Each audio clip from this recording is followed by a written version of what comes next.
You're listening to the Man in the Cage MMA and Combat Sports Podcast. Here's your host, Jeff Brantley. What's up, everybody? Welcome in episode 97 of the Man in the Cage MMA and Combat Sports Podcast. I am your host, Jeff Brantley, and I think this is the year 2021, right? Is it the year 2021? Because this past Combat Sports weekend, I was very confused. It felt like it was 2011, 2010 again. We had Anderson Silva launch himself back into the super relevant category as he beat Julio Cesar Chavez Jr. in a boxing match, not an MMA. So that, obviously that did feel a little bit like a new Anderson Silva thing, but still Anderson Silva out there taunting Julio Cesar Chavez Jr. gets the victory, relevant again. I never thought I'd be saying Anderson Silva had some relevancy to his name again here, but he does. So he was in the limelight this past weekend. Of course, we had the Korean Zombie get a win against Dan Ige at UFC Vegas 29. So TKZ, the Korean Zombie, he's back in Chan Sung Jung back in the win category this weekend. We had Gabe Rosado. He got a nice knockout win over a top prospect. Gleason Tabao and Roy McDonald, they headlined a card on PFL last Thursday. It feels like it's 2011, 2010 again, something like that, guys. So I had to check myself this past weekend to make sure it was still 2021, but I'm not in a hot tub time machine. It is 2021, but just what a weird combat sports weekend, like I just said. Oh, and I didn't even mention Matt Brown. Matt Brown is out there knocking fools out, silly again, melting guys in the octagon. Throwback this past weekend. We're going to go over all of it today on episode 97 of the Man in the Cage MMA and Combat Sports Podcast. So we're going to do it a little bit different today, actually, than I do most Mondays. Well, now Tuesday into Wednesday here. But most Mondays, of course, I record. I do my 5-minute topics. Sometimes I have a guest. Usually I have a guest. Sometimes I don't, though. Today I do have a guest. But because it's already Tuesday, because I'm also a little short on time today, I'm just going to do my interview coming up with Tom Albano from fansided.com. He's going to jump on the show. We're going to go over everything from this past weekend.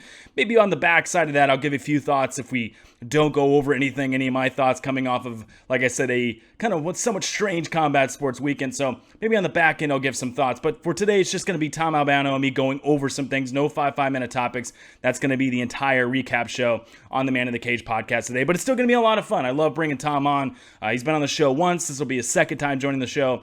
He offers a unique perspective. He's a fun guy. So I can't wait to talk to him in just a matter of minutes right here on episode 97 of the podcast. As always, you can follow me on Twitter and on Instagram at Man in the Cage Pod. Go to the podcast website. That's maninthecagemmA.show. There's an about page up there. If you're wondering why the show is named the way it is, that's up there. There's the latest episodes, latest videos, anything that I want to highlight, really. There's a merchandise tab up there. If you want any Man in the Cage podcast swag, you can go there. There's a support the show button. Click that button in the top right-hand corner of the screen. You can give a little as $1 a month all the way up to $10 a month to me, to the show, so we can keep moving here on the podcast, keep doing what I love. I love all my supporters out there, so go check that out if you wish to do so. And then there's some other little cool things there, as well as the sponsors tab. I'll talk about the sponsors in a second, but you can click on the sponsors tab if you're interested in joining the show, because please do. I love all my sponsors. I've got a new one recently here, which I'll talk about again in a second here, DBK Media. But if you want to go check out the sponsors tab, interested in joining the show, please go to that sponsors tab again, maninthecagemmA.show on the website. There's a button there. You can get in touch with me and the team here, and we'll get you on the show and get you whatever you want, whatever you type of endorsement, whatever package you want. There's multiple available. You can check that up there on the maninthecagemmA.show. And again, the sponsors of the show, we'll go over Bovada first. Of course, you can go check out the link, bit.ly/themaninthecage, bit.ly/themaninthecage. If you're interested in placing any action coming up this weekend, I actually have a special guest coming up, someone that hasn't been on the show. Later this week on episode 98, we're going to preview all of the cards coming up, because there's a ton of them, and there's some boxing this weekend. But if you're interested in playing any of those cards coming up, and you haven't, or you need a new sports book, or you're looking for another one too, or you're looking to get into the game, go check out Bovada and use my link, bit.ly/themaninthecage. You use that link, it'll take you to Bovada's website. You can sign up. They'll give you some cool bonuses, types of things like that with that code, and you can get playing over on Bovada.com, bit.ly/the man in the cage. And then, as I already mentioned a little bit there, DBK Media, one of the newer sponsors on the show. Love DBK Media. They are the digital marketing agency, guys, you need to use. You can head over to dbkmedia.co. That's their website. You can also head over to Twitter, Instagram, at DBK Media. Follow them there. They're always putting out some cool stuff, some cool videos. And again, the guys, they're the digital marketing agency. And their motto, there's no competition when you're at the forefront.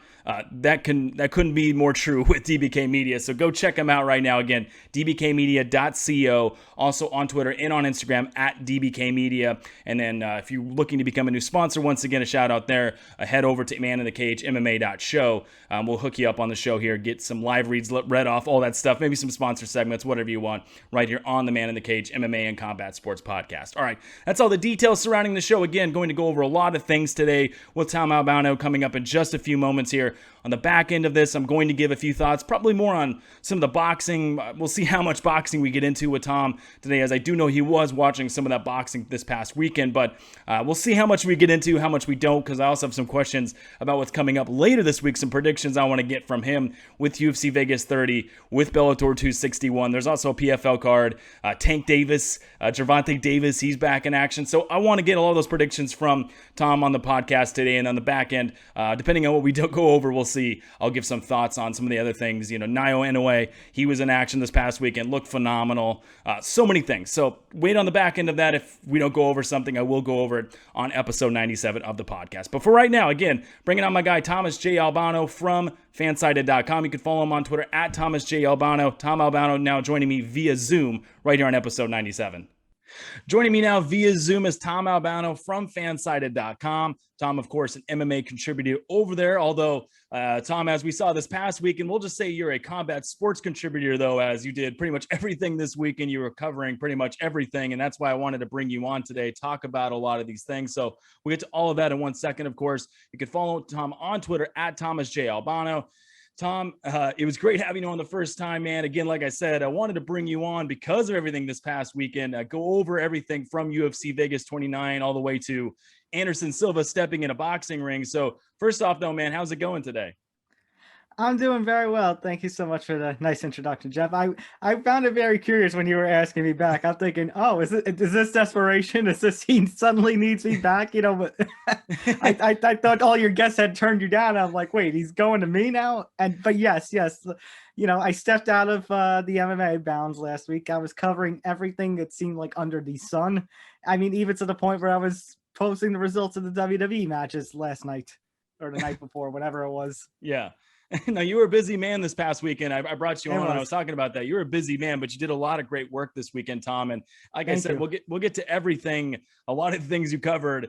We won't get to the WWE stuff today, but we'll get to a lot of the other things you covered from this past weekend in combat sports, because there was a lot of it. But first, I just wanted to start off again by saying, and I started out the podcast today with this, the episode, by saying, what year is it, Tom? Because we had Anderson Silva being relevant this weekend. We had the Korean Zombie winning. We had Matt Brown looking like the immortal again. We have Vitor Belfort on the horizon here, maybe fighting or is scheduled to fight Oscar De La Hoya. And we had Gabe Rosado in boxing looking like his younger self. What year is it? I feel like it's like 2010, 2011 all of a sudden again, man. I feel like we're in a hot tub time machine, like a giant hot tub time machine right now. I was just gonna say, it felt like I was in another dimension at some points on Saturday night, seeing everything boil down, how it boiled down. Just, it was absolutely crazy. And yeah, you mentioned Gabe Rosado. Gabe Rosado, I think, my MVP of this whole weekend, believe it or not. We had Anderson Silva fighting, and yeah, big UFC card. Interesting main event with the Korean Zombie, Chan Sung Jung and Dan Ige, and you know, Korean Zombie is one of my favorite fighters to watch in the UFC. So it was very nice to see him eke out a win, but you know, and I guess we'll get into what he said afterwards too. And you know, I'm like, oh no, two of my favorites, especially in that division, might be fighting. One's calling the other out. I'm like, this is like that, you know, no dads, please don't fight like this. Exactly. It's one of those fan favorite fights that you hate to see. And we will get to what's next for the Korean Zombie in a second, but let's jump off there first. TKZ, he does get the win over Dan Ige. Chan Sung Jung does get the win, the unanimous decision win over Dan Ige in the UFC Vegas 29 main event. What impressed you the most about this performance? Because you can go to some of the obvious things, but there were some other things Chan Sung Jung did in this fight as well that you can really highlight. So what really impressed you about this win over Dan Ige? Because, Ige, while he hasn't necessarily obviously challenged for a title yet, Dan Ige has been facing some of the bigger names, some of the better names in the UFC, beating some of them, albeit sometimes close, but he's been beating some of these guys. So this is vintage Chan Sung Jung again. What impressed you the most about his performance over Dan Ige? I mean, the thing is, you can't take away from Chan Sung Jung either. I mean, look at his fights that he's had since he's been back, when he came back from his military service in 2017. Dennis Bermudez, Yair Rodriguez, Frankie Edgar, Renato Moicano. His last loss was to Brian Ortega, and Brian Ortega is about to challenge for the title. But it was in that fight where I got a little concerned about Korean Zombie, because he was just, it was one of those times where I was left, is Brian Ortega just an evolved Brian Ortega from when we had seen him 2 years prior against Holloway? Or was this, just a bad night for Korean Zombie? I came into the fight very concerned. I had picked Korean Zombie. I am glad that he won the fight and I got that prediction correct, but I was like, I got a little nervous heading into it because Dan Ige has some power. I mean, he knocked out Gavin Tucker in 23 seconds. Nobody dominated Gavin Tucker like Dan Ige did before Dan Ige did it. And just, I got a little worried because I think, of all the damage that Korean Zombie has taken. And yes, Korean Zombie, he is resilient, but, Ige's power did concern me. And yet he took whatever Ige had, and Ige hit him quite a few times, but he managed to be resilient. And I just don't mean the come forward, zombie, like the things we love about Korean Zombie. He modified his game plan. He managed to take Ige down and, basically limited the offense that Ige could produce on the ground. He stayed in control. Korean Zombie, of course, didn't get the finish, and it's very rare to see Korean Zombie getting his hand raised when he goes all 5 rounds. But, for Korean Zombie, it was just an impressive outing. Maybe it wasn't the Korean Zombie of, doing the twister submission or choking out Dustin Poirier. Yeah. But it was still a Korean Zombie that says, I'm still here. I'm still relevant. Maybe I'm not the Korean Zombie of, prime. Maybe I'm still a step back, but I can still compete with Volkanovski, Ortega, Holloway, all that.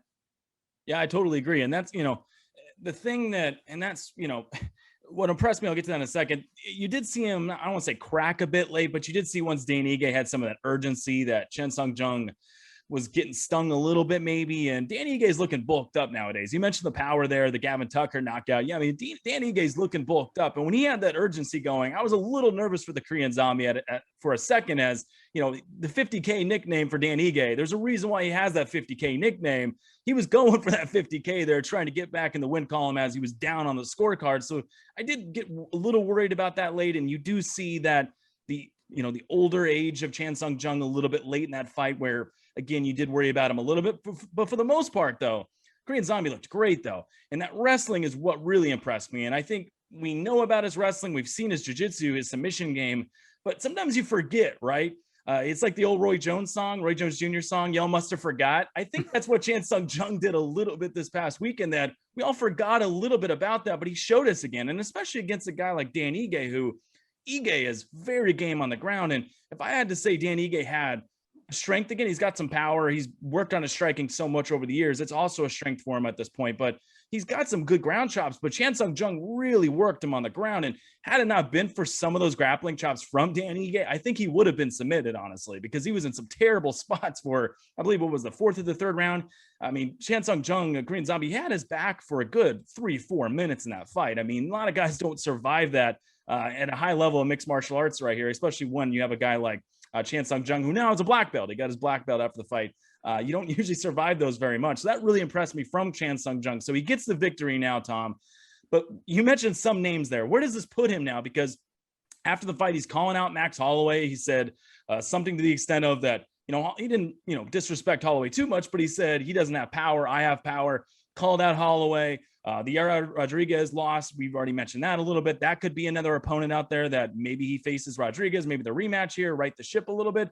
And then Calvin Kattar's also a name out there. I mean, we could go down the list. I mean, obviously Ortega maybe at some point, but he's facing Volkanovski. He's on the Ultimate Fighter right now. He's going to fight for the belt. So there's some other names out there right now, but I think it does come down to Holloway, Rodriguez, and Kattar probably, right, Tom? And if you have another name, throw it out there. But out of those three names or anybody, who do you think he should face next? Who should be next for the Korean Zombie after this win over Dan Ige?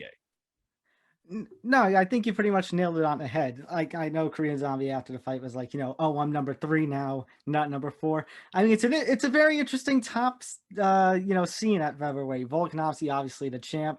Max Holloway, some feel, the uncrowned champ after that controversial second fight with Volkanovski. Yep. You got Ortega, who's going to challenge for the title. And then basically you have Korean Zombie. Yeah, Rodriguez.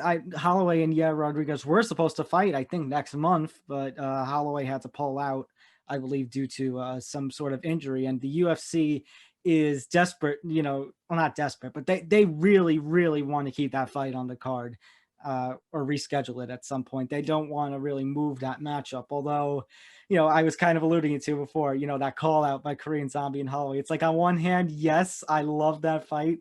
2 of my favorites, but on the other hand, it is 2 of my favorites. I'm like, that means one of them has to lose. And it's like, you don't want that, because that's a matchup, Holloway versus Korean Zombie. That's another potential title eliminator that the winner could potentially challenge the winner of Volkanovski versus Ortega. But yeah, Rodriguez, I mean, you can't let him out of the picture completely. And then you got Calvin Kattar. So I don't know. It's tough, because if the UFC is really desperate for, they really, really want to put on Rodriguez versus Max Holloway, that Calvin Kattar fight, that's another interesting matchup. It's like the Holloway matchup where it's a battle of strikers. Although I don't know what would happen, because if Holloway wins that fight against Rodriguez, let's say they reschedule for August or September, right around the time that the title fight's going to happen, Holloway wins. I think that's a prime ticket for Holloway to challenge for whoever wins the featherweight title fight at the September pay-per-view. So if you go that direction, I could see Korean Zombie, maybe he does do that Rodriguez rematch. I mean, that first fight was so good, and Korean Zombie should have won that fight had it not been for that Hail Mary elbow. Although Calvin Kattar, Calvin Kattar's that interesting one. Like, he's not at the prime. He and Dan Ige, it's funny that they main evented like last year against one another, because they're in kind of the same situation, that they don't have the wins over the prime names like we've been saying, but they're pretty much better than everybody else. It's that very weird middle of the pack scenario where they're both trying to get that one big win. Ige had the opportunity, obviously, this weekend, and great effort, but wasn't to be. Yeah, it wasn't. And, I do have one more question about Dan Ige in a second here. But yeah, I mean, that up elbow that Korean Zombie ate in that Yair Rodriguez fight, nasty. And he was winning that fight. And that's why I think that would be interesting. I do think the Korean Zombie would win. And I do think, I'm not saying there's no intrigue there, because, again, he did get knocked out and it was a fun fight up to that point. So I do think there's a bunch of intrigue. But more than anything, I think it's just, if the Korean Zombie was able to go in there and beat Yair Rodriguez, I think then all of a sudden it kind of erases that loss off of his resume there. And especially when he had just come back from his service, serving his country. So, this is, I mean, you don't want to make too many excuses for a guy, but I think that'd be interesting there. Calvin Kattar is interesting because Kattar just lost. Holloway, you mentioned it, versus Rodriguez seems something the UFC's really hell bent on right now. So yeah, it's kind of weird, this middle of the pack thing going on right now in the UFC.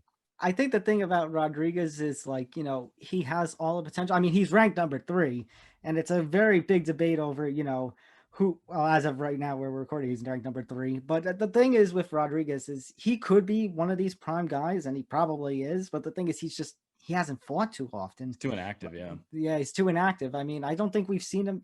I don't think he fought last year. I think the last time we saw him was those 2 weird fights with Stevens, wasn't it? I believe, yeah, if I recall, I think it is. Yeah, I mean, that's the issue with Rodriguez, because, he'll have fights like that with the Korean Zombie where he's losing, but then he pulls something out, and it's like, oh, this is the excitement. This is why you watch Rodriguez fight. But then he doesn't fight for a while, and then he fights Jeremy Stevens, and you have these exciting, 2 guys, brawler versus Rodriguez with his style, and then he doesn't fight again. It's the inactivity there. There's some fighters out there that are like that. But yeah, I mean, that's the issue with Rodriguez. So it'll be interesting to see what the UFC does here in this division with all of these guys, and see who they match the Korean Zombie up with next. But one more on this main event, Tom, the Dan Ige side of things. Ige, like I said, he's beaten some guys, right? He's beaten Edson Barboza. He's got in the Gavin Tucker win. He's gotten some names underneath his belt. Don't get me wrong. Now, the Barboza win, some say Barboza should have won.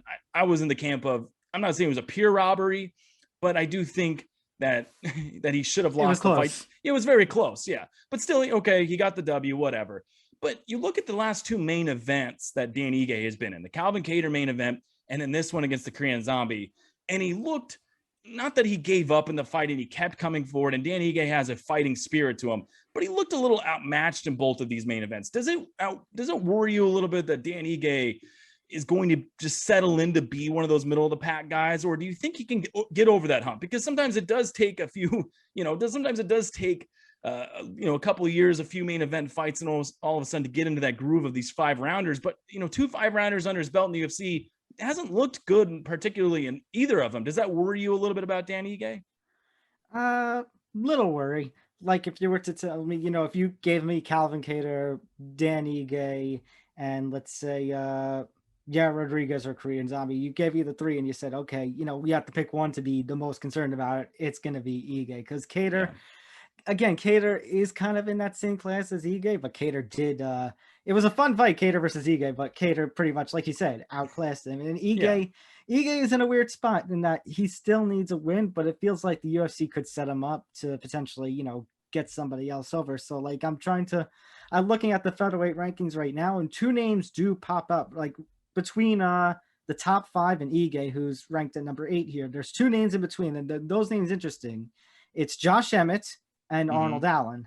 Yep. And Emmett, of course, is a veteran, and maybe for Emmett, he was on a winning path, but like I think it was against Jeremy Stevens he lost, and he was out for some time. Emmett's another one of those guys, who can still could probably get in there late, into that big featherweight rankings, the higher status featherweight rankings, but it's just, I don't know. But the matchup interests me, Josh Emmett versus Dan Ige. I think that could be another striker battle. And then there's Dan Ige versus, obviously the Barboza fight happened, but I think a little too soon for a rematch. I see Giga Chikadze on here. I was about to throw that name to you just now, because that stood out to me a little bit looking at the rankings with you. Giga Chikadze. Would that interest you at all? Because Chikadze's out there, and he's not being shy about it. He wants big time fights, but a lot of the fights he's asking for, I don't know if he's going to get those right away. He could get a Dan Ige fight if he wanted. Would that interest you at all? I think that is going to be the fight. Chikadze wants all these big names. He wants to rise, up the rankings quicker. He wants the big names, and he's not just talking, he's backing it up in his performances too. Yeah. Dan Ige, that is going to be the fight that's going to get him into the top 10, maybe even further, like just shy of the top 5. I think it's funny because Dan Ige is looking for that big win to move him up. Well, so too is Giga Chikadze, just on 2 different levels. And it's weird because Dan Ige, I think, is the perfect target for Chikadze to get into the level that he needs, which is where Dan Ige is at. Yeah, exactly. And especially because, Chikadze, obviously the kickboxer that he is. And like you said, listen, he's backed up a lot of things. He's backed up his performance. And I've been somewhat skeptical of him in the past because of that kickboxing background. And could he go in there and stay standing and not get taken down? He's proved a lot of people wrong, and he's really showed things. But Dan Ige is one of those guys that he keeps coming forward. He's very solid everywhere, especially on the ground with his wrestling. That might be an interesting matchup to really see where Chikadze is at right now. Where can he beat a guy like Dan Ige? Yeah, I'm with you on that one. Last time I had you on, you were calling out matchups that actually came to fruition. So I like it here. I like it. We'll predict it every time you come on. Hopefully, we'll rub our crystal ball, if you will, here, and we'll predict some matchups. So yeah, Chikadze, Dan Ige, I definitely like that one. But again, I mean, let's see what featherweight division is one of the better ones, obviously, in the UFC. I mean, Arnold Allen, Josh, any of these guys would be interesting names to face Dan Ige. We'll see what the UFC does there. Let's move. Oh, sorry. I hope I have the same luck, the same energy in predicting this fight that I did Rosenstrike versus Blades, and then a couple of days later, UFC announces it. I hope so too, and then we'll just keep bringing you on every week, and maybe we'll make everyone charge to watch the show. Maybe every single time it'll be like a pay-per-view for like $1 or something. I don't know. We'll figure it out. And then whatever. Hey, Tom at the Paul Albano, Brothers. If the Paul brothers can have a pay-per-view, so can I. Exactly. That'll be our pay-per-view here on the Man in the Cage podcast. Elsewhere down this UFC Vegas 29 main card, let's go to the co-main event real quick. And I believe last time I had you on, we talked about Miguel Baeza, and even though he lost his fight his last time out, he still looked like a young kid who, even though he lost, like I said, his stock still rose a little bit. So I want to get into Sergey Spivak a little bit here, because Spivak goes in against Alexei Oleinik on UFC Vegas 29, and he wins. Okay, so opposite of Miguel Baeza. But in this fight, I think everyone was expecting maybe Spivak to finish Alexei Oleinik, or to at least be more exciting in this fight against Alexei Oleinik. None of that really happened. Now, again, a win is a win, and Oleinik he's got 59 career wins. He's got a ton of submissions. I mean, whenever your nickname is the boa constrictor, you have to be worried about a guy, right? So, there's a bunch of factors here for Sergey Spivak, but would you say his stock went up or down with this win over Alexei Oleinik? Yeah, this is one of those cases where it's like, I don't want to be mean, but if I had a prop blanket in front of me, I would have put it over myself because, we had some great fights at Vegas 29. It's just that co-main event was, no, that wasn't. That wasn't a very good fight. It was pretty bad. And, I don't know how much you can blame it on, it's like the Rosenstruck versus Gane fight, because we're talking about Gane coming up in the, the main event of this weekend. Yeah. It's weird. It's like, you can't exactly put all the blame on the winner, because Spivak, you think it looked just like Gane, that he should be putting on more of a show. But at the end of the day, he did enough to win the fight. And you got to also, if you're going to crap on Spivak, you got to crap on Oleinik. And Oleinik he just did not look good in this fight. And Oleinik, is on a very shaky ground. Actually, I have the UFC rankings up here, and it's very weird because I guess the website's pretty glitched out, because they have Blagoy Ivanov as number 13. Then they have Sergey Spivak at 14. Sergey Spivak again at 14. And then it's Sergey Pavlik at 14. I don't know what's going on there. I guess the UFC website's a little glitched out right now as I have it up. But it seems like, if my math is correct, that would mean Oleinik has basically dropped out. And that's still a concern to me. It's like, because Oleinik, has been shaky with his performance. Like I said, just dropped out. Spivak, this isn't exactly a performance to raise his stock. If his stock is going up and down, to answer that question, it's not up for sure. It's either down, or if it's somehow not down, then it's even playing. This was not the fight for him to raise up his game. I mean, he could have had an opportunity to, but based on the performance and the opponent, this was not that fight. I look at the bottom portion, the 10 to 15 portion right now of where you could go next. And, there's Tom Aspinall, there's Walt Harris is in need of a win. Chris Daukaus, it's a prospect on the rise who's at number 10 right now, to test him maybe to see what's going on. But yeah, Spivak, it definitely wasn't a stock rising performance, but I would say stock down. But I mean, give him another fight, give him somebody in this 11 to 15 range, and maybe we'll see there. Judge where this fight against Oleinik, whether it's just, just getting done what you needed to get done and just a one boring performance, or if there's something to be concerned about. Yeah, and that's why I would say his stock went down. And it's, again, a win is a win, and Alexei Oleinik is a dangerous guy. And there were even points where you have to be a little impressed with Spivak that he was willing to go to the ground with Oleinik. And you have Derek Lewis on Twitter tweeting, hey, get up, Spivak. Everybody and their mom was at home saying, get up, what are you doing?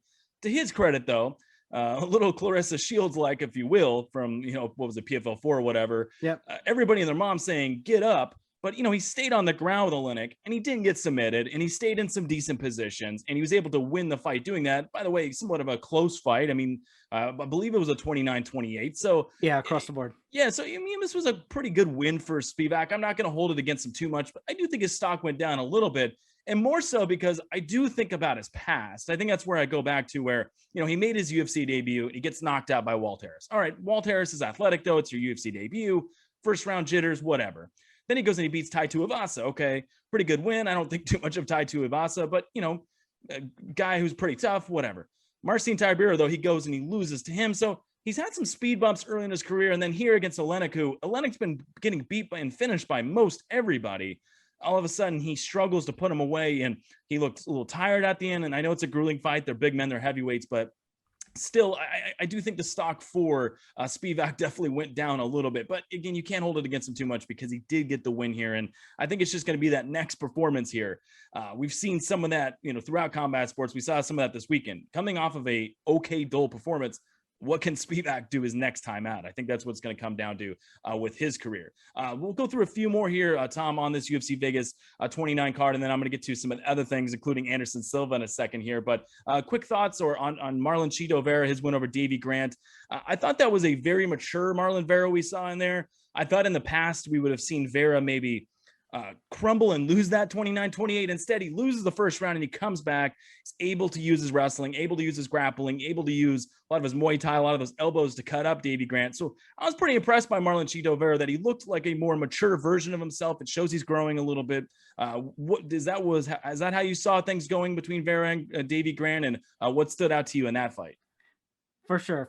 And first of all, fight of the night. I know they did actually get the fight. I'm just saying, fight of the night, 1,000%. They could not get that one wrong. Marlon Vera and Davy Grant just put on a hell of a show. And it's funny you mentioned how he lost the first round, and I know I said resilience before for Korean Zombie, but the resilience of Marlon Vera in this one, the fact that he lost that first round, and I thought, I know Grant, I think, was a little busted up after that first round, but he was clearly, Vera was clearly outclassed in that first round. And I'm thinking to myself, is this, that Vera might be in some trouble. Yeah. Then Vera comes back, and like you said, he's able to use his takedowns. He's able to stay in control for most of that second round, in addition to getting, fighting back into that second round. And he started to get the better of the striking battle when those two were on the feet.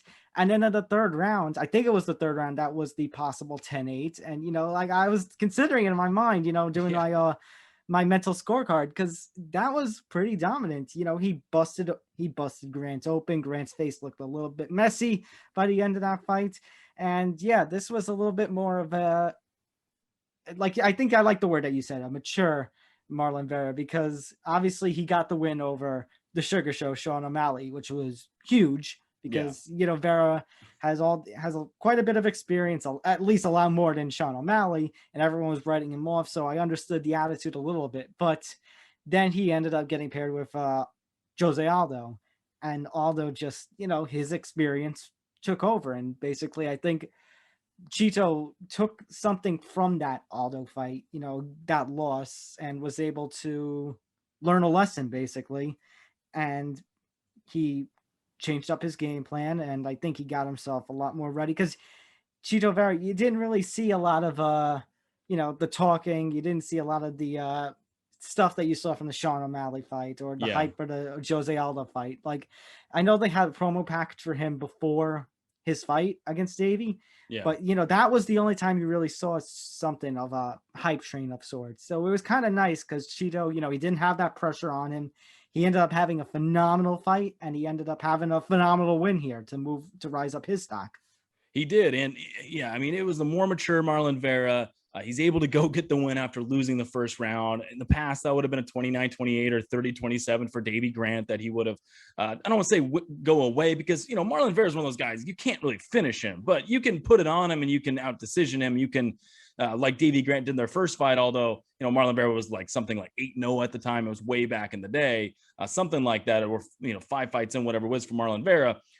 But Davy Grant in that fight, the first one, really put it on him. So it was impressive to see Marlon Vera come back in this one and show some urgency. And that's my biggest issue with Marlon Vera sometimes, is he'll take first rounds off. I mean, even the Sean O'Malley fight, before the leg kick, O'Malley was getting off more volume. O'Malley looked like he was going to take the first round, but then those leg kicks kind of evened things out for Marlon Vera. And that's what he's in that Devison Figueiredo category a little bit, where he's sometimes finish or bust. But, in that second round, to his credit, second round, Marlon Vera comes out. He's attacking him with some elbows. He showed some of that urgency, put some of that volume on him, was really attacking him. And then, as you said, use that wrestling, use that grappling to get the win over Davy Grant. So good for Marlon Vera. And I do want to get to Anderson Silva in a second here. So let's just run through the rest of these. And listen, there were so many performances on this UFC Vegas 29 card that we could go through. I mean, Verna Jandiroba, she got a big win. Chaos Williams was an interesting fight.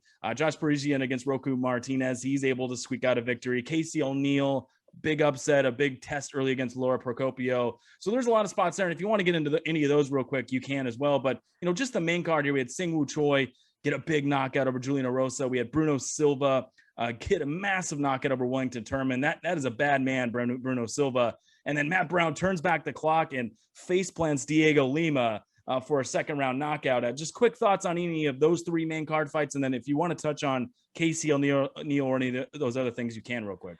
So fun fact, I don't know how many times you might have heard over the past week, but now Matt Brown is the first person, I believe, to finish or at least defeat both the Lima brothers. He beat Douglas Lima actually quite a few years ago, and now he's beating Diego Lima here. So, I mean, yeah, Matt Brown, absolutely class performance. I thought he was going to be in some trouble against Diego, but no, proved me wrong. Like, I knew he could still, compete and still win at his advanced stage, but to have a performance like that where he absolutely like face plants him, like just, oh my God. One punch, yep. Yeah, Rick Glenn, by the way, I think is another name that we need to mention. Or is it Ricky Glenn? I think Ricky Glenn. It's Ricky Glenn now. He showed up at the weigh-ins the other day and pronounced to everybody. Yeah, I heard some of the media guys in one of the videos kind of joking about it a little bit. They said, yeah, he showed up to the weigh-ins the other day and said, no, I'm going by Ricky Glenn now. So it's Ricky Glenn to everybody. Well, I mean, he has the 37-second knockout now of Joaquin Silva. Probably one of the most impressive performances of the evening. So you know what? He can be whatever he wants. He can be Ricky Glenn. He can be Rick Glenn. He can change his name to Mick Glenn and whatever he wants to do. Glenn Ricky. Yeah, we could just go down the list here. But yeah, I mean, definitely quite a few performances. Like, it's tough to pick the best knockouts, but I think those are the two that stand out in my mind. Matt Brown and Rick Glenn, plus the submission of Casey O'Neill. Like you said, massive upset. I know there was quite a bit of hype around Procipio, I believe is how it's pronounced, but Casey O'Neill, yeah, she's definitely been coming along, in her MMA career. So it's good. This was a big win, and one I think that's just, her stock rises, and she's going to be, she's going to be one to watch out for now in the future. Yeah, we've seen this too. I mean, this was, you look at Arnold Allen versus Hakeem Dawodu. We saw the UFC pit two prospects against each other early on in their careers. And not to say that they're using Dawodu to get guys over now, but we've seen how they, immediately they throw Dawodu into a fight with Evelev, right? So, you see the difference here and if you get that win, sometimes the UFC can start putting you over a lot of people. And for Casey O'Neill, that could be the win. And again, not that they're, going to do any, for Procopio here, not that they're going to do anything the opposite way. They're not going to use anybody, her to get anybody over. Not saying that necessarily, but we've seen that in the past, though, sometimes. So it'll be interesting to see what happens there moving forward. And yeah, so many great knockouts. And the Choi one again over Arosa. I mean, Choi's got just such quick hands. I mean, he's going to be a problem for a lot of guys. So yeah, a lot of notable performances on UFC Vegas 29. He is Tom Albano from fansided.com. You can follow him on Twitter at Thomas J. Albano. A few more for you, or a handful more for you, and then I'll get you out of here, Tom. But let's move to boxing a little bit now, and then I'll get to some predictions this weekend too for some of the cards coming up and a few other MMA housekeeping things. But in the boxing world, we saw Anderson the Spider Silva beat Julio Cesar Chavez Jr. And what makes Anderson Silva now super relevant, super, I don't want to say shocked necessarily. We can get through many of the layers of the cake that is Anderson Silva versus Chavez Jr., but somewhat surprised here that he was able to get the win the way he did, because I thought maybe Anderson Silva would come in here, and I saw some boxing, writers out there, some guys predicting, hey, Chavez Jr. is going to knock him out. I didn't think that was going to happen, but I thought maybe Chavez Jr. would just, go use his boxing acumen, go do what he's done, and do just enough to beat Anderson Silva. I didn't actually think Silva could win. So were you shocked at what Anderson Silva was able to do the other night against Julio Cesar Chavez Jr.? I want to know what drugs those boxing writers that you said that said Chavez was going to knock Silva out were on, because whatever you want, I please let me know the name, because oh my God, how could you predict that? I thought so. The same thing too. I was reading articles last week and I was laughing hysterically. I was like, who do they think Anderson Silva is? I mean, he's got a Thai boxing background. Obviously, you can't use the kicks of that, but he's got decent hands, right? He's still got his reflexes. Who do we think Silva is? Wait, who do you think Silva is? Who do we think Julio Cesar Chavez Jr. is? Okay, for those who don't know Julio Cesar Chavez Jr., yes, at one point was the unbeaten WBC middleweight champion, but allegedly. Sorry, I don't want to interrupt you. I'll let you get to your point here, but yeah, I mean, it's just, I have, and I used to do, and this is a quick story for you. I used to do way back in the day when I started my media career, I did a boxing radio show for my college radio station, and I did an all boxing show. I did some MMA stuff too, but I did a lot of boxing. And this is when Chavez Jr. was coming up on the scene, right? Like you mentioned, he was a champion at the time, a lot of hype around him. And I would get absolutely killed every show because I absolutely thought he was one of the bigger frauds in combat sports at the time, that he's got a big name behind him, which propelled him into some of these fights. And, is he a total bum? No, he was able to beat some guys. But I thought he was such a fraud that you watched him against some of the upper echelon guys back in the day. He just wasn't cutting it. He's never took things seriously. So yeah, I'm right there with you. That who do these boxing writers think they were? Sorry, I'll let you finish now. But I wanted to get that story out there about Julio Cesar. I'm glad you did. I'm glad you did. I'm glad somebody else sees my point because, I have to admit, I haven't been covering the boxing scene, as long. I'm coming up on my 5-year anniversary in the combat sports game. I started in July of 2016. But I would cover, some MMA stuff, at a radio station, college radio station, like you said. But it's just Julio Cesar Chavez Jr., even if you want to give him like all the credit in the world, even those who gave him all the credit in the world, it's something, a lot of that has had to gone down since 2017, because the first time I got experience, of watching a fight live of Cesar Chavez Jr.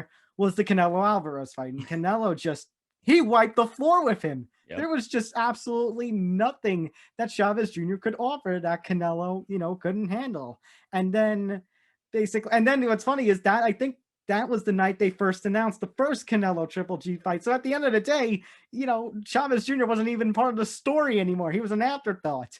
And then he doesn't fight for 2 years. And, there's all these stories about his training and everything. And then the freaking Jacobs fight happened. And, the fact that he missed weight the first time and they delayed it a whole month. And then he somehow made weight and then quit in the 5 rounds on his stool because of a broken nose. And it sent the Phoenix crowd into a riot. It's just, I think there are quite a few people, yes, it's skeptical, for when a fighter goes, like an MMA fighter goes into boxing. I mean, we've seen it already, with like Ben Askren against Jake Paul, and now Tyron Woodley's going to be fighting Jake Paul soon. So, there's Conor McGregor against Floyd Mayweather. So there's always reason, there was a reasonable amount of skepticism and understandable amount of skepticism when you're talking about Silva moving over. But to say, he's flat out going to be, ruined by Julio Cesar Chavez Jr., the fear was in my mind, but I didn't think so. When I got most worried, and it almost happened, was with the judges. When one of them handed the win to Chavez, I'm like, no. I was like, because the performance Silva's had, to get into that before I get into my reaction at the end, absolutely masterclass. I like the expression that you said, turn back the clock. He looked like the Silva old. He was playing the mind games, and Chavez Jr., if some of these professionals in the UFC couldn't handle those mind games of Silva, Chavez Jr. wasn't going to be able to. And yes, maybe, Silva took a round or two off, so Chavez Jr. ended up winning a round or two, but overall, Silva just, it was like watching his striking, just no kicking. It was just all of his hands. And Silva just looked like a renewed fighter. He looked, I don't want to say he looked younger, and, maybe, because of his opponent, but Silva it felt so good, because it's like, yes, Julio Cesar Chavez Jr. isn't the best opponent, the best boxer in the world. And like you said, he, pretty much in that fraud category. But just seeing Anderson Silva dominate again, I felt like I was back in 2000s, early 2010s UFC, and seeing him just dominate. It's like, it's such a sight. And now I got scared at the end when the first judge had it for Chavez. I'm like, I saw a lot of people agree with it. It was like, don't you dare. I even tweeted, I don't know if you saw it, I said, I will quit covering boxing forever if they take this moment away from him. And thankfully they didn't. Yeah, thankfully they gave it to Anderson Silva. It was his decision. I mean, Chavez Jr. at the end maybe had a little bit more urgency. just a little bit to make it. I mean, I say somewhat close. I do think Anderson Silva won by 2 or 3 rounds in the fight.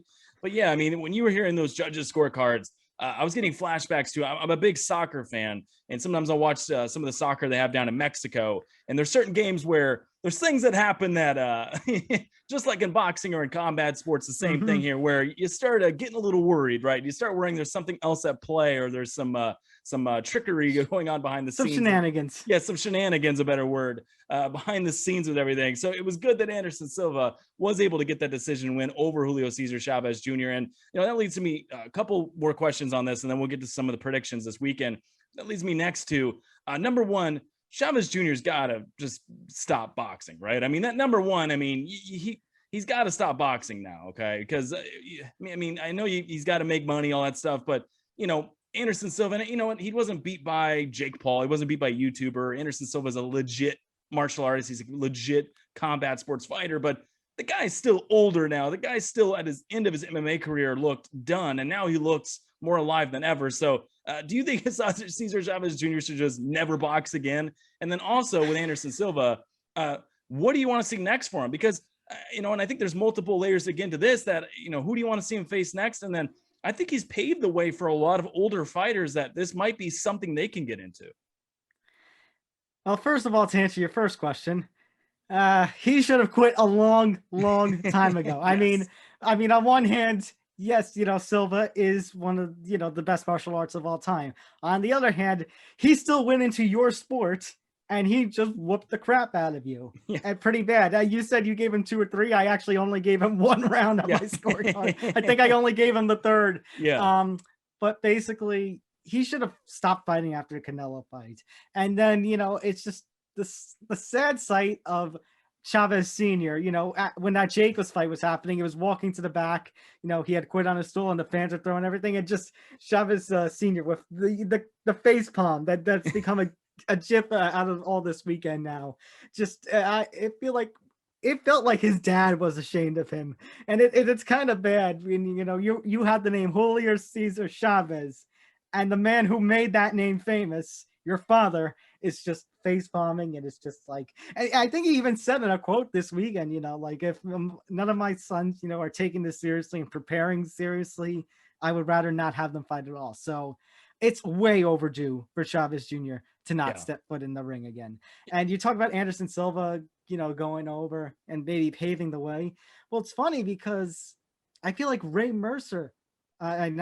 Tim Sylvia had that opportunity when he faced Ray Mercer back in 2009. I know they were going to make it a MMA fight, but then it turned into a boxing contest, and Mercer basically murdered him in like 9 seconds. And it was like, that was the first kind of blow, if you will.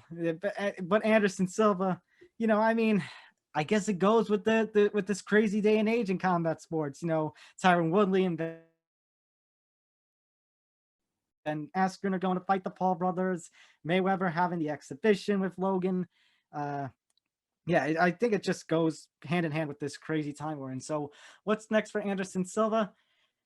I know he said he had interest in a Paul brother next. I think Jake actually earlier today turned him down. I know he mentioned, I think Floyd. Did he mention Floyd? I don't know if I want to see that.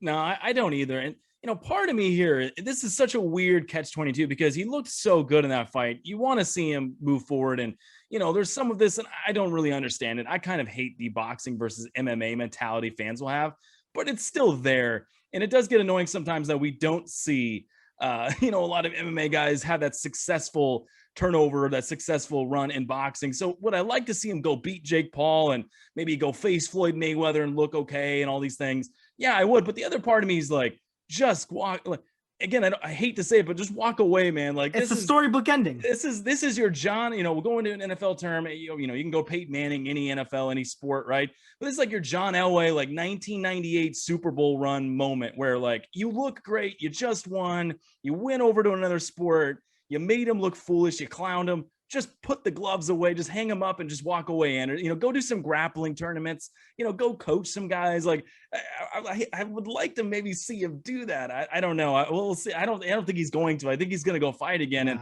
the last thing, if he faces Jake Paul or Logan Paul ever, and one of those guys melts him, I don't know if I'm going to be able to take that. Okay. I just don't know mentally.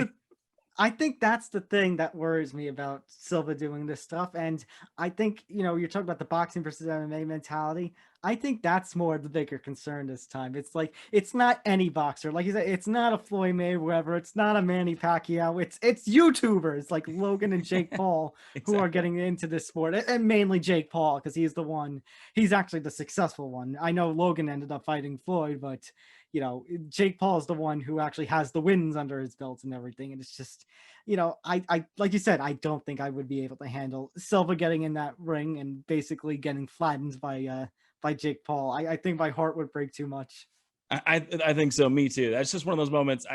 To be honest with you, if he does end up finding one of those guys, I guess I'll tune in again because I love combat sports, obviously, and I like Anderson Silva, and I think it'd be very intriguing. But part of me would want to not watch it, though. Part of me would just want to cover my eyes the whole time because I don't want to see what happens. Again, maybe Anderson Silva turns back the clock again, and he goes out there and knocks a YouTuber out, and everybody cheers, and we all, carry Anderson Silva off into the sunset on our shoulders. Maybe that would happen, but there's too many other bad things that can happen too against one of those guys. So yeah, I'm a little worried about that, but we'll see what happens with Anderson Silva moving forward with his boxing career. We'll talk about it right here on the Man in the Cage podcast.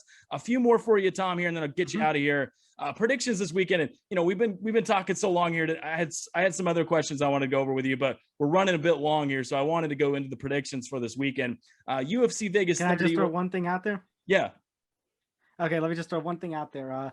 Like I said, my MVPs for this weekend, Gabe Rosado. I mean, here's a guy, actually, I think you shared an article from Boxing Scene. I had seen it before, but I forgot to share it, so I forgot who wrote it, but I want to shout out. Sorry to interrupt you. Yeah, I mean, I was actually thanks for bringing it up. I was actually going to bring it up just a second ago, and I forgot to. But yeah, Corey Erdman from BoxingScene.com, he had an article about Gabe Rosado and Julio Cesar Chavez Jr. are boxing opposites. One is a hard luck case who has endured the absence of privilege. The other is the son of a legend, always the recipient of good fortune. Yeah, I'm glad you brought that up, and especially Gabe Rosado there.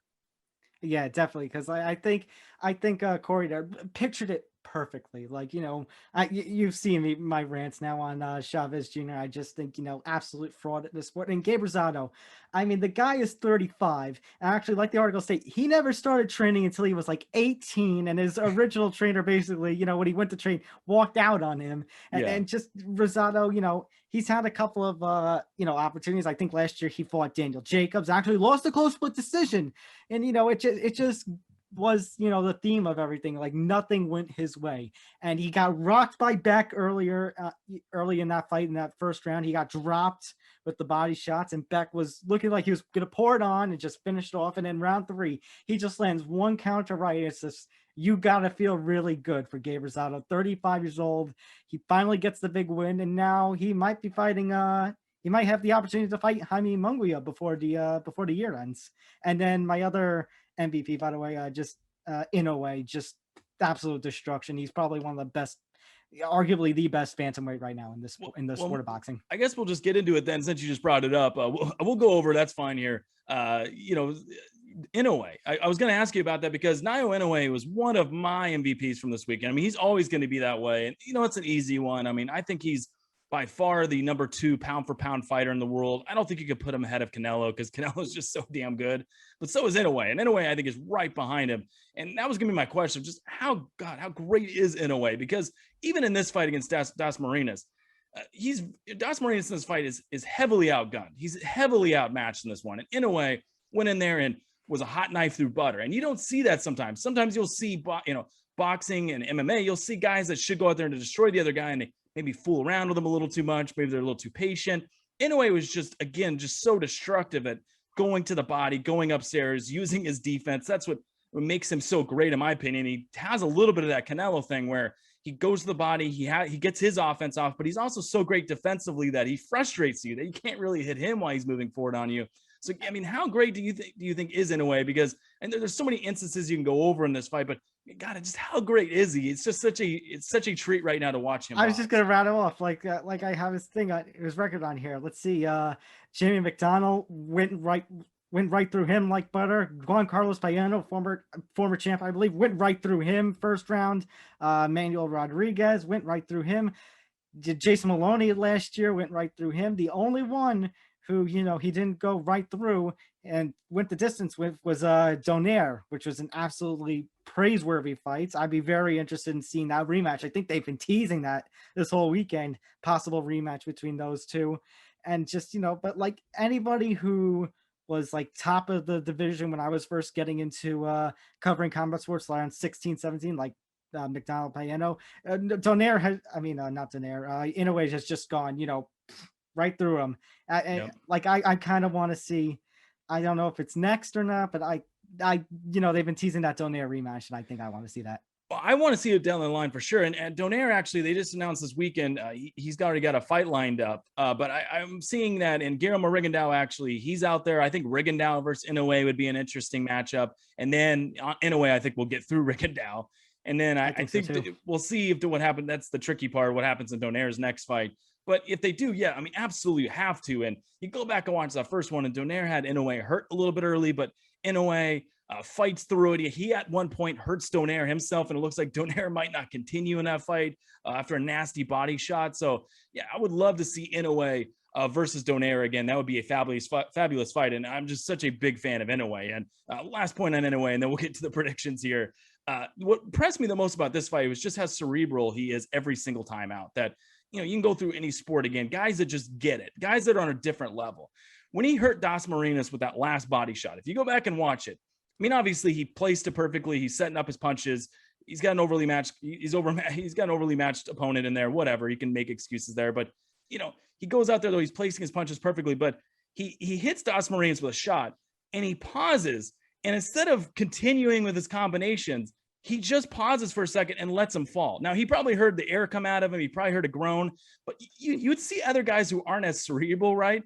Maybe they would continue hitting him with some right hands, hitting him with some body shots. Inoue knew he had hurt him so bad that the fight was over, probably. It's a master class. It's exactly. a master class performance by Inoue. And it's just every time, he steps into the ring, Donaire, he went the distance. Maloney, it took like 7 rounds. But like a lot of these fights, it doesn't take him long to read his opponent. Like, obviously, he'll fight prep and everything like all fighters do, so he'll have a read of his opponent already, but just it doesn't take him too long. He doesn't need that feel out first round. He's already ready, and he only needs like a minute, and he reads his opponents like a book. It's unbelievable what this guy, the monster, can do. Yeah, and it's amazing what he can do. And those body shots, some of the best in boxing, some of the best MMA combat sports all around right now. You'll see guys go to the body a lot. Canelo's actually very good at this too, where you'll see Canelo really hurt guys with body shots. But in a way, he just has this thing about him that he wrecks you to the body. Even the Donaire fight, like I said, you go back and ESPN had a great little short documentary on him before this last fight. And they showed the Donaire fight, and they showed him hitting Donaire with that liver shot. And Donaire looked like, even for a guy like Donaire, who's a great boxer, super tough, you knew he was going to try to, and he did answer the count of 10. Even for him, though, he looked like, oh, geez, like that was different. Like I had not been hit with a body shot like that before. So anyway, he's just got that little thing about him. Not that little. He's got a bunch of little things about him that just make him so great in his boxing career. And I can't wait to see Inoue step in the boxing ring sometime in the future here, as I said, against Rigondeaux or hopefully Donaire in the future. That'd be an awesome rematch. But let's get into those predictions real quick. They're coming up this weekend. UFC Vegas 30. We'll start there. We have Alexander Volkov taking on Cyril Gane. This one, a big one, obviously, because whoever wins this, they're probably right in line. Now, we don't for the title shot in the heavyweight division. We don't know what's going to happen with John Jones still. Would he get a shot first? Probably, given the landscape of MMA and combat sports. And we know Derek Lewis is getting his shot next, or is probably should get his shot next against Francis Ngannou coming up. So there's a couple names there that you can play around with, but whoever wins this probably is going to be right there, though. So big matchup this weekend, Tom. Who do you have winning, Volkov or Gane? Who do you think is going to get closer to facing Francis Ngannou for that heavyweight title? And I like this matchup stylistically because, and I mentioned this in my preview column of this matchup on Fansided, cheap plug. But it's like it's kind of a perfect test matchup because you have Gane, who, like his last performance obviously was against Rosenstrike and wasn't exactly exciting, but did what he needed to do. And now he gets a more experienced, and I mean a way more experienced opponent in Volkov. It's so strange that these two are like right near each other in age. On the flip, Volkov And I remember actually reading your tweets in which you say, about Volkov, excellent striker. So yes, could be a great fight. And yes, Volkov does have some decent takedown defense, but when he was taken down by Curtis Blades, when he fought Curtis Blades, it did not look good for him. It looked like a real weakness. And it seems like, this is another opportunity. Hey, you put him against Volkov against an all-round package and somebody which, I mean, let's admit the UFC is really pushing for. They're really pushing Cyril. And, this is one of those times where it's like, it's either going to really pay off or it's really going to backfire. And there's a chance that it could even backfire even on a win, because what if he has another, performance where it's not exactly all that exciting? I mean, that's the risk you run, because in one hand, this could be an exciting striking battle, or it can be a battle where both guys, just they just wait. They just wait and wait for their opportunity, and soon nobody's throwing. Or on the flip, kind of like with the Rosenstruck fight, Gane manages to take Volkov down, and then it's the Blades fight all over again.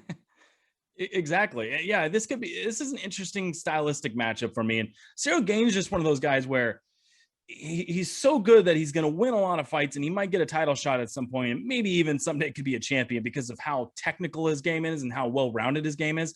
But Cyril Gane's also one of those guys where I don't necessarily think the fans are going to latch onto him as much as some other guys, because his game is just not.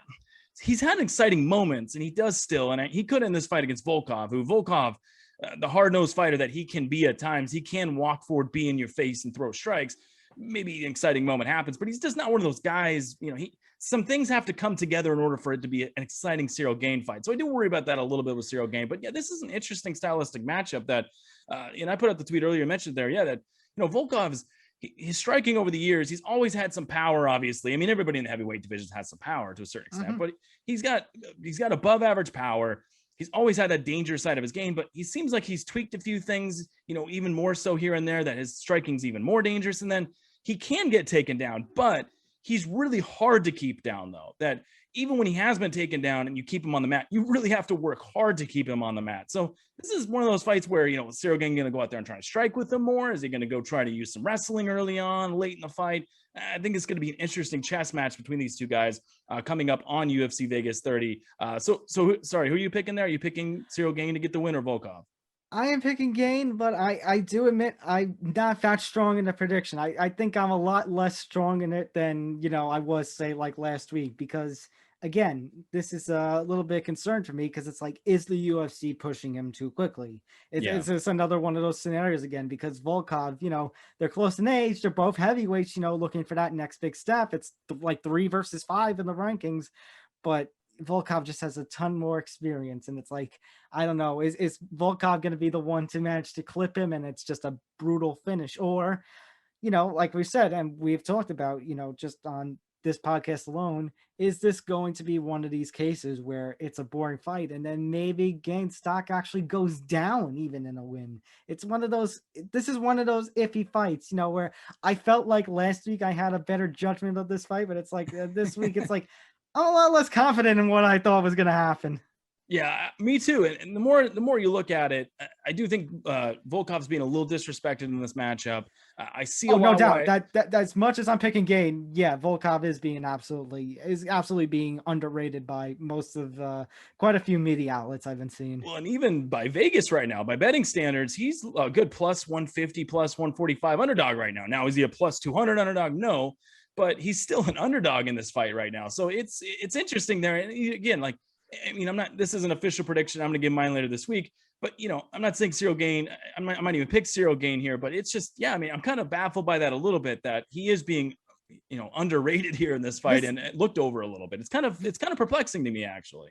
This is one of those where, I wouldn't have been shocked, and I probably would have agreed if you had done that -110 versus -110 pick'em kind of situations.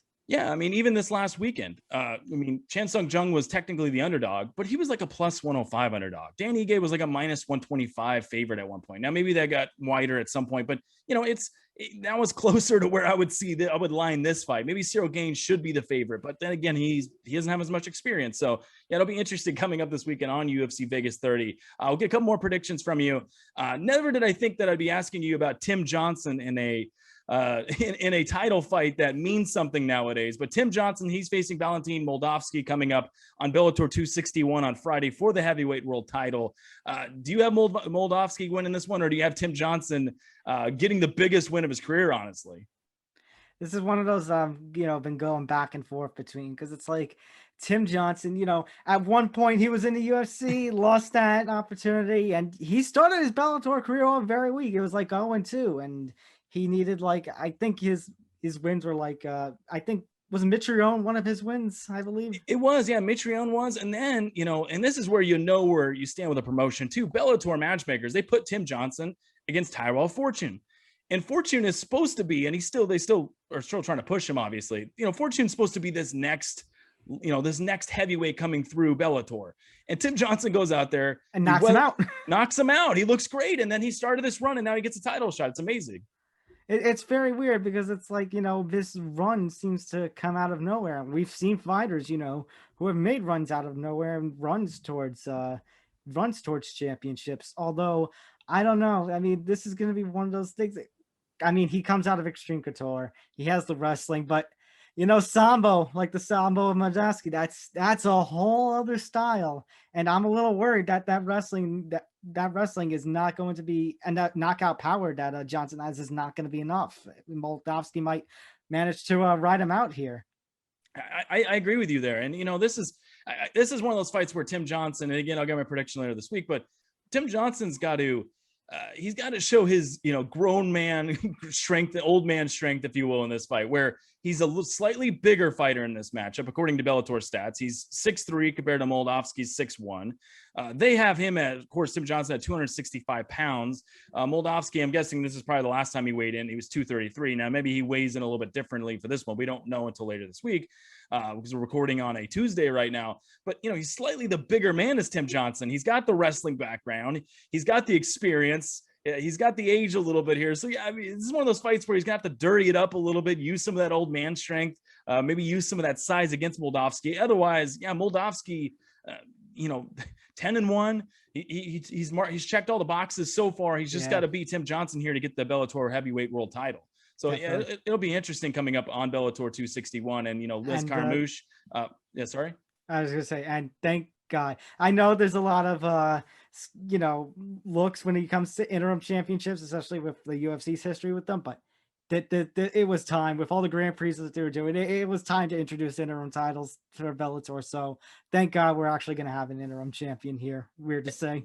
Yeah, I agree. It's time to, that's what, Bellator, I'm actually very impressed with what they've done, signing wise. And, I was even just about to go over it. We have a co-main event, women's flyweight matchup, Liz Carmouche, of course, coming over from, she's had her days in the UFC now in Bellator. She's going to go up against Kana Watanabe from Risen. Now she's been signed by Bellator, but Watanabe, one of those fighters that they've kind of collected crop wise, that they've got these good stable of fighters now, and they've got interim titles.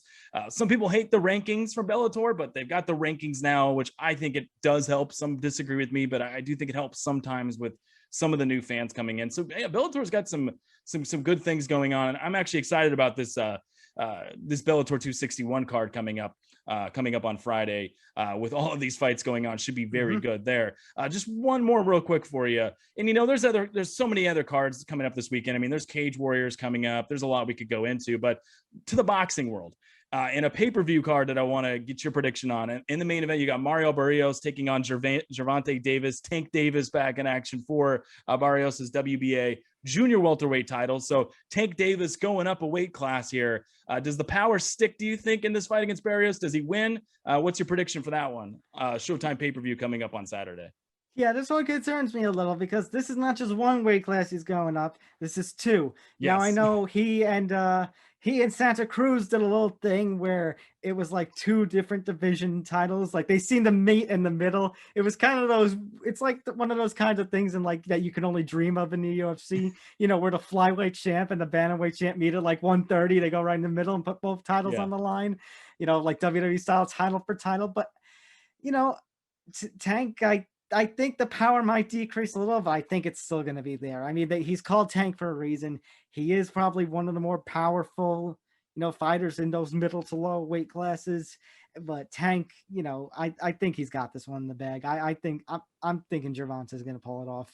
I think so too, and his power is just worldly. I mean, he's got for such ungodly. So I mean, Francis Ngannou. You take one look at the guy, and not every heavyweight or not every fighter that's shredded like that or every big heavyweight necessarily has Ngannou power. So Ngannou, don't get me wrong, I'm not trying to take anything away from him. He has freak power, but you take a look at him, you might be able to guess it. You look at Gervonta Davis, though, you would not necessarily guess that all the time, but he just absolutely wrecks fools. I mean, he absolutely just melts guys in there.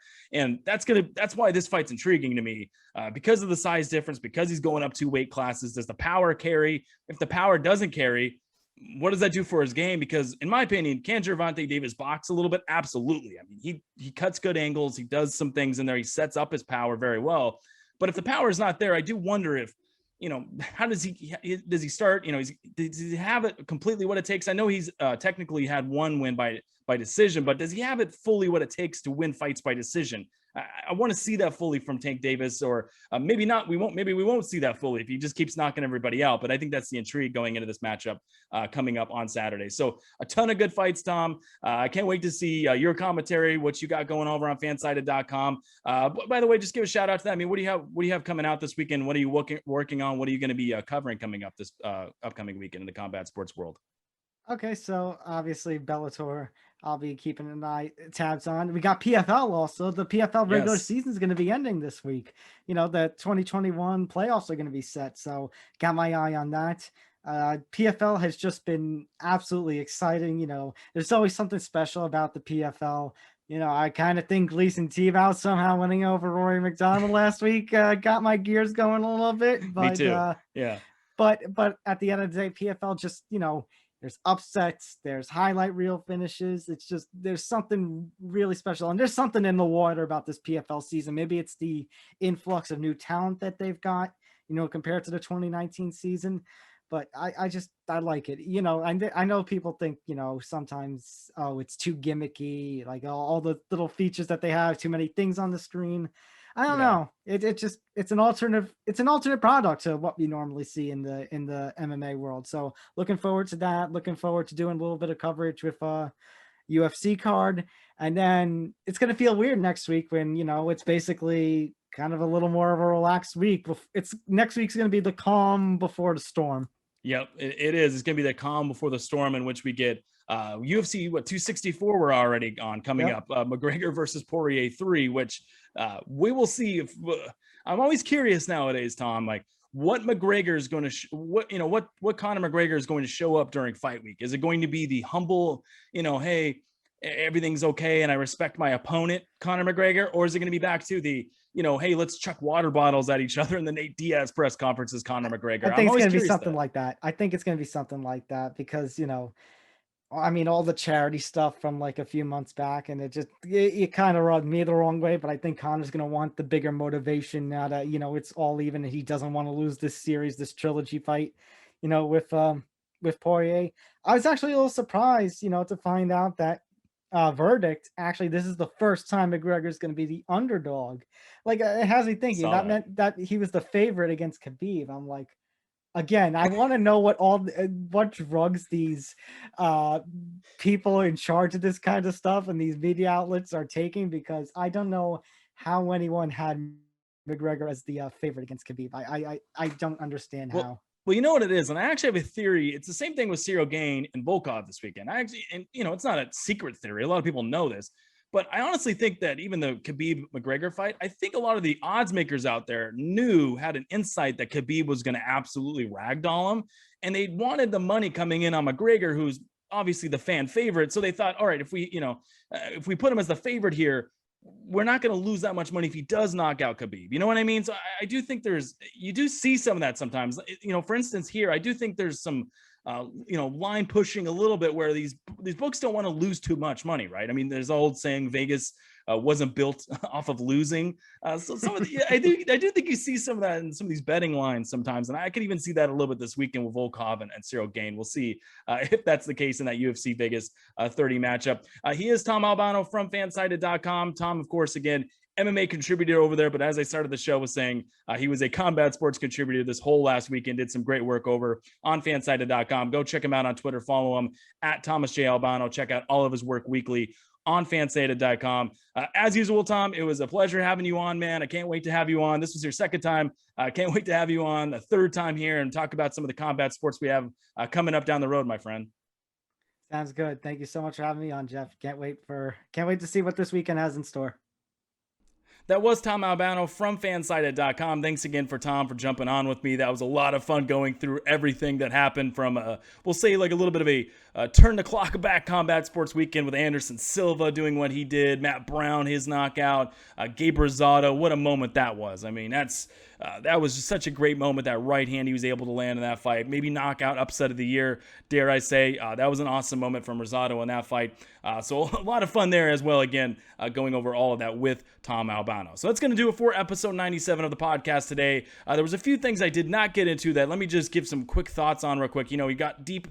We could go more into UFC Vegas 29 for days. If you have any other questions, thoughts, anything like that, tweet at me at Man in the Cage Pod. So we can certainly go into that a little bit more. The Inoue card, I talked about Inoue a little bit there. I mean, just so prolific. Michaela Mayer, she had a successful title defense on that card. That was good to see. She used a lot of good combinations. Adam Lopez and Isaac Dagboy.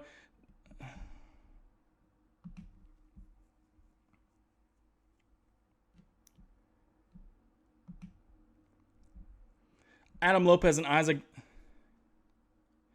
Dagbe. Adam Lopez and Isaac Dagbe.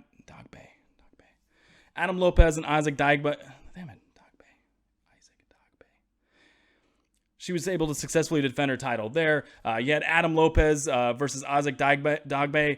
That was an interesting fight there. There was a very good fight between Dagbe and Lopez. Both those guys really went at it. That's what you want to see in combat sports. That was a really fun fight.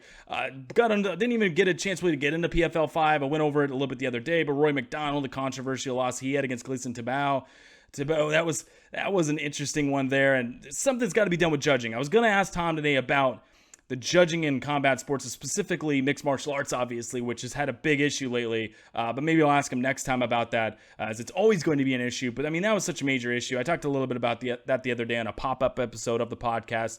So go check that out. But, that was interesting for PFL 5. Ray Cooper, he looked interesting on that card as always, exciting as always, against Nikolai Alexin. That was a fun fight on that PFL card. And then, the PFL coming back later this week, and I'll turn the page in a second here and get into more of that. So that was interesting. And then the couple things we didn't really get into all that much was Jermall Charlo. He beat Juan Montiel by unanimous decision this past Saturday as well on Showtime. That Showtime card. And that was a fun fight. And Charlo, he didn't need to make it as exciting as it was. Now, there's a lot of factors there, a lot of the layoff coming into this fight for Charlo.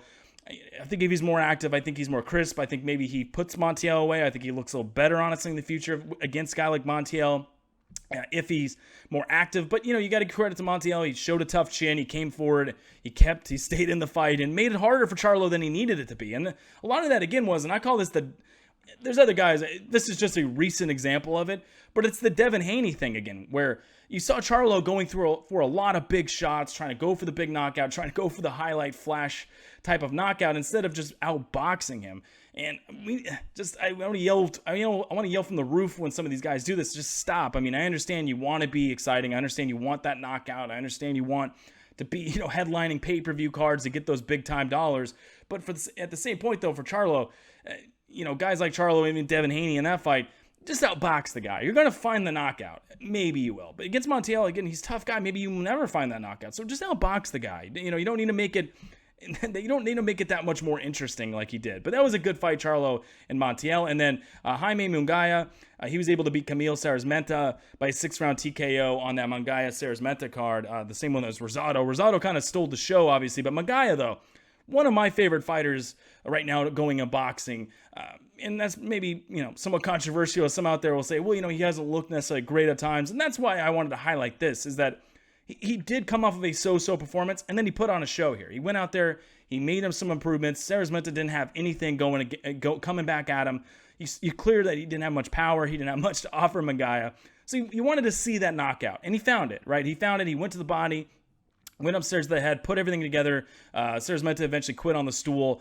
That was a good fight from Munguia, and it's good to see that after a so-so performance. Now, he needs to keep doing that, keep putting those type of performances together, and I think Munguia is going to be one of those guys that's going to be a very popular person among the boxing community if he keeps doing that, especially because he's going to be in some very exciting fights. The way he fights, and that's why I'm actually a little skeptical, though, long-term, like how far can Munguia actually go with maybe getting a title shot someday. And again, there's a million titles in boxing, so I'm not saying he'll never get a title. I think he will. But will he be, undisputed someday? Will he unify the titles? Will he, be one of those guys, top pound for pound guys?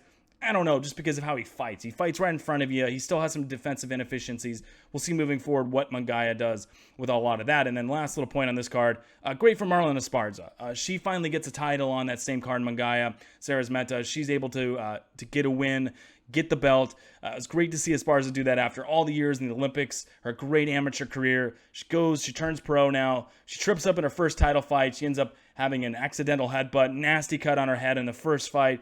She loses on technical decision. And now she comes back in this Munguia card, though, able to get that professional title. And that's good to see, and that's great to see for someone like Marlon Esparza, who's dedicated her life to amateur boxing, her boxing career, and then turns pro and able to get that professional title here with how extensive her amateur career was. So congrats to Marlon Esparza from the Man in the Cage MMA and Combat Sports Podcast. All right, that's going to do it for today. Again, you can follow me on Twitter and on Instagram at Man in the Cage Pod. Go to the website, maninthecagemmma.show. And you can also go over to the YouTube channel, Man in the Cage MMA and Combat Sports Podcast. Many of you are already there, but if you are, hit the subscribe button, hit the like button. That way you get the latest notifications whenever a new video drops. And then go check out the audio version of the show here on Anchor, Spotify, and Apple Podcasts. Hit the follow and subscribe button there as well, guys. And then I'll be back later this week, episode 98. And there's a lot coming up. I mean, like Tom said there in the interview, we get a little bit of a reprieve coming up shortly here before UFC 264, but coming up this week, we got 3 Cage Warriors cards. We have the next PFL 6 card coming up on Friday night. We have Bellator 261 also coming up on Friday night. We have UFC Vegas on Saturday night. We have Gervonta Davis also in action against Mario Barrios coming up on Saturday night. You have Vasily Lomachenko. He's taking on Masayuki Nakatani. That is a lightweight fight on that ESPN Plus card on Saturday as well. So a lot of combat sports coming up this weekend. And we're going to break it all down right here on the Man in the Cage MMA and Combat Sports Podcast, episode 98. It's where you want to be. I'm going to preview everything, especially some of these, of course, bigger cards like Tank Davis taking on Barrios, the UFC Vegas 30 card, Bellator 261, PFL, all this stuff. And I'll have some other things sprinkled in for the other cards as well. So you won't want to miss anything. You want to come back here, episode 98. I'm going to have some betting tips for everybody out there, bringing somebody on the show. I'll tweet that out later this week to help me talk about some of the betting angles and then the full preview of all these fights. So this will be the place you want to be later this week, right here, episode 98 of the Man in the Cage MMA and Combat Sports Podcast. But until then, everybody, I'll talk to you later.